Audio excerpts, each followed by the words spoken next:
O norte do Paraná vinha sendo colonizado rapidamente pela Companhia Melhoramentos. Porém, o corretor de imóveis João Cortês Capel encontrava dificuldades em vender os lotes da Gleba e Juí, por ser este lugar longe de qualquer centro urbano que pudesse abastecer os agricultores. Como não estava nos planos da companhia construir uma cidade aqui, o próprio Cortês decidiu erguer uma vila. Em 1951, Cortês comprou um lote. Fez um mapa urbano, dividindo a área em ruas, quadras, terrenos e praças. Registrou o mapa em Curitiba e começou a vender estes terrenos às famílias que migravam para cá. Ele montou uma serraria, construiu o grupo escolar e a igreja, estabelecimentos comerciais, iniciou a construção da cadeia pública, da estação rodoviária e murou o cemitério. Construiu também o primeiro prédio onde seria instalada a prefeitura. Cortês colocou nas ruas o nome dele e de seus filhos, Indalécio, Pedro, Ana e Lourdes. A Avenida São João, Rua Santo Indalécio, Rua São Pedro, Rua Santana e Rua das Lourdes. Assim nasceu Itambé, da firme determinação de um homem que investiu seu próprio dinheiro e energia para ajudar a construir novos sonhos. Os primeiros lotes foram vendidos em 1946. Após vender a maioria dos sítios e terrenos, João Cortês Capel nomeou seu filho Pedro para continuar o trabalho e veio para a região oeste do estado, onde fundou a cidade de Francisco Alves. Aqui, ele morreu em 1984. Inicialmente, o patrimônio foi conhecido como Vila do João Cortês. Depois, Itambé, palavra de origem tupi, que significa Ita, pedra, Aimbé, afiada. Pode ser traduzida também como beiço de pedra, pedra oca, ou ainda despenhadeiro, precipício, pedra de fogo. O nome teria surgido por causa dos morros entre Marialva e Itambé, na estrada Keller. Um picadeiro que vivia em Itambé, na Bahia, teria visto semelhança entre a geografia daqui com a de sua cidade natal e sugeriu o nome. Outra teoria é de que a grande quantidade de cipó em Imbé na região teria motivado o nome do patrimônio. Segundo a professora Lúcia de Mello, Itambé possui condições ideais para a formação de florestas exuberantes. Solo fértil, clima mesotérmico úmido, variando de 15 a 25 graus Celsius. Assim, desenvolveu-se aqui a vegetação mata pluvial tropical dos planaltos do interior, com árvores de grande porte. Mas, para cultivar a terra, era preciso derrubar a mata.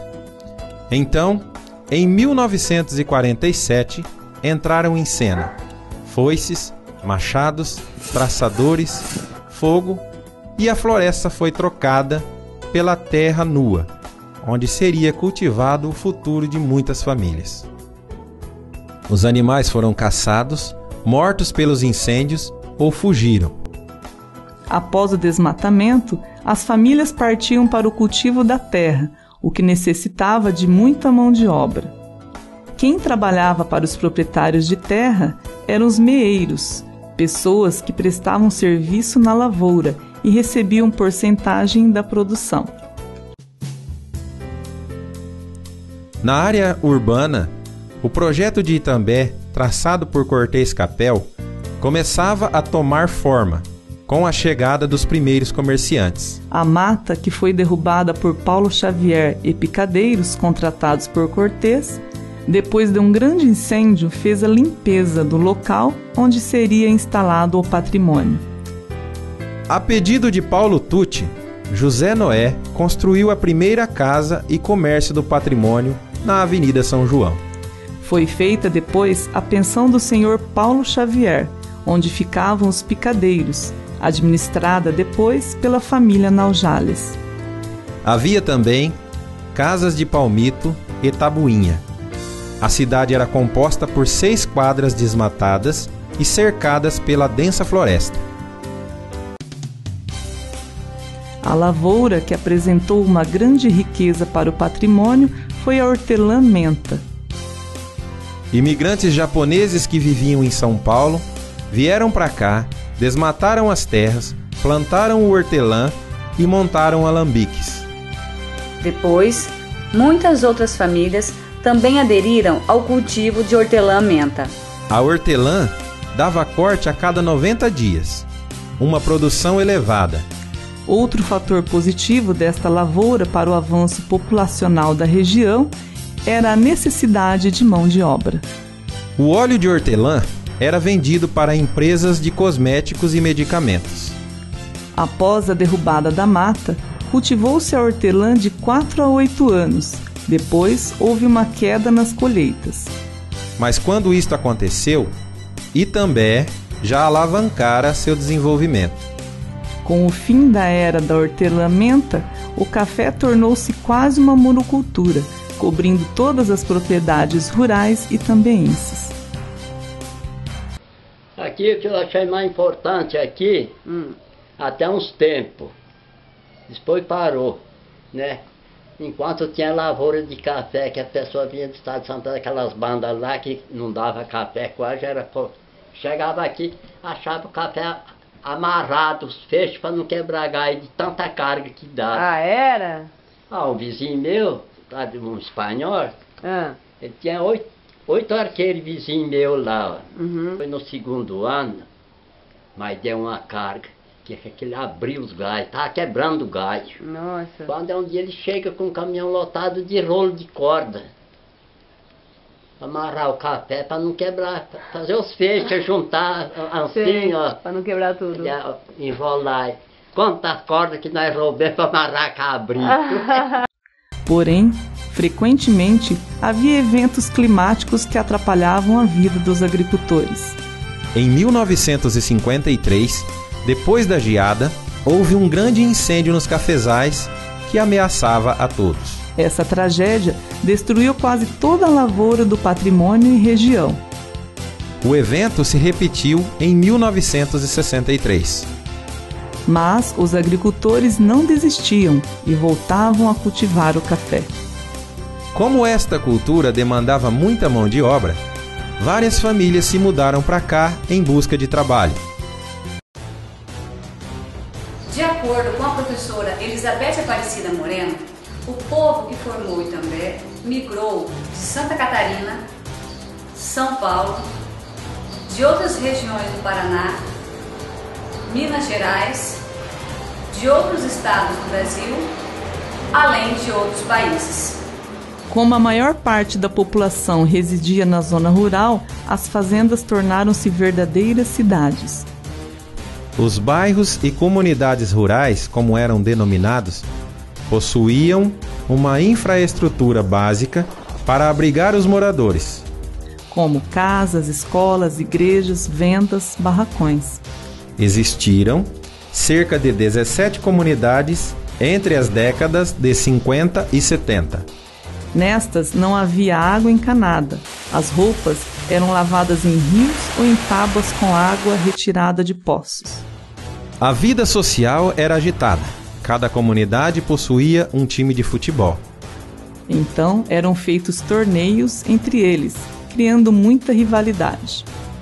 Nos fins de semana, aconteciam bailes, geralmente animados por migrantes nordestinos que atraíam até os moradores da zona urbana. E como é que era o baile? Era assim no terreiro, No terreiro? coberto de pano de bater feijão, assim aí dançava, Que tipo de música dançavam? né? Que música você dançava? Assim, aquelas antigas, Mas quem tocava? assim, aquelas musiquinhas que antigamente era, o sanfoneiro era José Silveira. E a senhora só tinha sanfona, não tinha mais nada de instrumento? Não, só tinha sanfona. E só na sanfona todo mundo dançava? Sim, nossa, aquele dançava que levantava a poeira. As comunidades poderiam ser formadas por parentes que moravam próximos uns dos outros e compartilhavam a mesma terra. Ou possuíam, cada um a sua terra, por diversos sítios de famílias diferentes. Ou ainda por meeiros. A Moca, por exemplo, era formada por vários sítios de famílias descendentes de poloneses, que se juntavam nos fins de semana para almoçar, conversar e cantar em polonês. Já a comunidade da fazenda Ouro Verde era formada por colonos, que trabalhavam para o proprietário Guilherme Meia. Além de diversas comunidades rurais, havia ainda 2 bairros, assim chamados por terem um número maior de habitantes. O bairro Moresque, formado pelos proprietários e colonos da fazenda Anjo da Guarda, e o bairro Catarinense, formado por migrantes de Botuverá, Santa Catarina, incentivados a mudar-se para Itambé pelo agrimensor da Companhia Melhoramentos, José Bianchessi. Até um patrimônio foi formado por aqui, denominado de Santo Antônio, mais conhecido como Guerra, porque lá havia uma venda de secos e molhados, cujo dono se chamava José Guerra, que chegou ao lugar por volta de 1948. O município de Itambé foi criado no dia 25 de julho de 1960. A primeira eleição para prefeito e vereadores ocorreu a 3 de outubro de 1961. João Antônio Claro se tornou prefeito, tomando posse no dia 30 de novembro do mesmo ano. O território que corresponde a este município foi desmembrado de partes dos territórios de Marialva, Bom Sucesso e São Pedro do Ivaí, totalizando 244 quilômetros quadrados. Na gestão de Claro, foi instalada água puxada a motor e encanamentos, redes de energia elétrica e telefone, e criada a Escola Normal. Ainda foram construídas várias escolas isoladas nos bairros e comunidades rurais. Nesta gestão, houve muitos desentendimentos entre o Poder Legislativo e o Executivo, fazendo com que o prefeito João Antônio Claro fosse afastado constantemente do cargo. Claro teve como vice o senhor José Pereira de Melo. Na gestão seguinte, do prefeito Misdei Moresque e de seu vice Sócrates da Veiga, a prefeitura adquiriu uma máquina niveladora usada.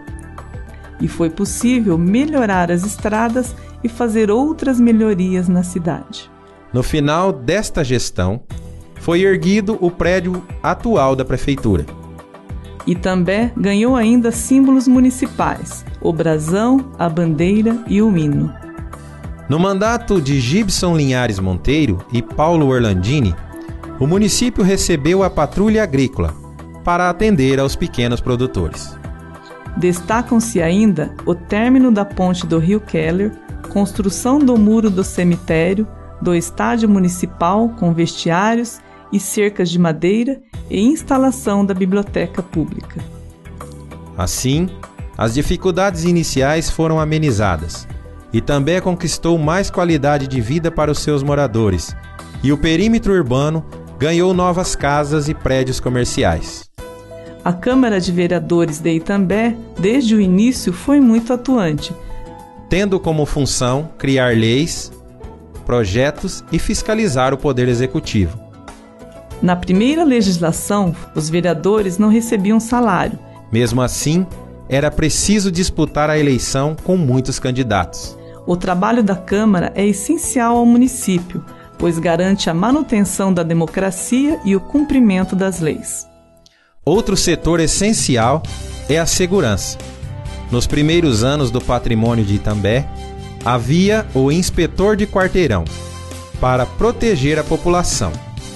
O primeiro foi o senhor José Joaquim Pereira. Depois, delegados sem formação superior foram nomeados politicamente para manter a ordem pública. Eles eram chamados de calça curta. Além de delegados calças curtas, a senhora Esther Mateus Pinto de Melo também serviu à justiça como escrivã da polícia. Como professora estadual, foi responsável pela primeira escola do distrito, as Escolas Reunidas de Itambé. Por fim, foi serventuária da Justiça, administrando o cartório de registro civil Melo desde 1955. Assim, Itambé nasceu e deu seus primeiros passos, graças à coragem e ao trabalho de pioneiros que deixaram a comodidade de sua terra natal para desbravar este sertão.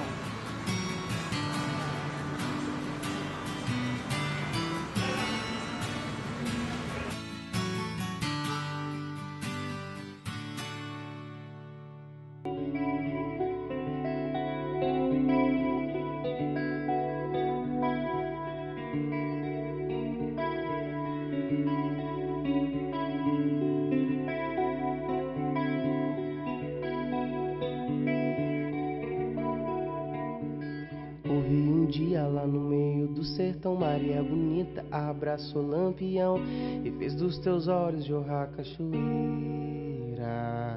E aquela água se espalhou pelo chão, fez florescer tanto verde no sertão e trouxe alegria pra uma vida inteira.